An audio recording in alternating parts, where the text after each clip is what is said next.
Hello friends, welcome back to my channel Lily Saha simple life. আশা করি তোমরা সবাই ভালো আছো, আমিও ভালো আছি। Good morning. আমি সকালে উঠে ব্রাশ করা শুরু করে দিয়েছি।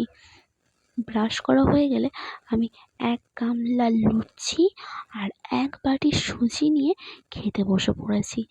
এই মুখের মধ্যে দিয়ে দিলাম। আহ সত্যি কি দারুণ! আমার আবার ফুলকো ফুলকো লুচি খেতে খুব ভালো লাগে। দু একটা লুচিতে আমার হয় না। তারপরে এই যে মা কুমড়োকে আর কলাইয়ের বড়ি দেবে যেহেতু, তাই কলাইটাকে ভালো করে মাখিয়ে নিচ্ছে। আমরা এখানে ভিজিয়ে রেখে তারপরে মেশিন থেকে ভাঙিয়ে নিয়ে আসি। আর এটা কুমড়ো দিয়ে করছে। যে যত ভালো করবে তত ভালো ফুলবে।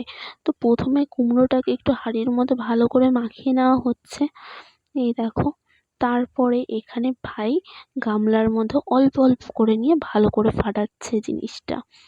যত ভালো ফাটানো হবে তত ভালো হবে। ভাই করছে আর ওইদিকে বাবা বসে পড়েছে। বাবা অনেক নিয়েছে। ভাই যেহেতু ছোট তাই বেশি পারে না, তার জন্য অল্প নিয়েছে। আর এটা যত মাখানো ভালো হবে তত কিন্তু বড়িটা খেতে ভালো লাগবে। আর এদিকে মা একা একা শুরু করে দিয়েছে।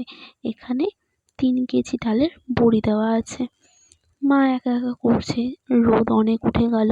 সেদিন বেলা করে রোদ উঠেছে।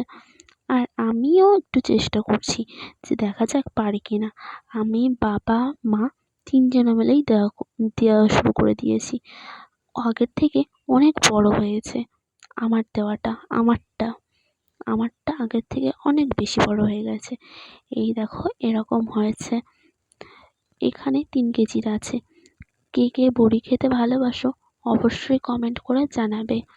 আর কার কার বাড়িতে বড়ি দেওয়া হয়েছে এবার সেটাও কমেন্ট করতে ভুলবে না। ততক্ষণের জন্য বাই।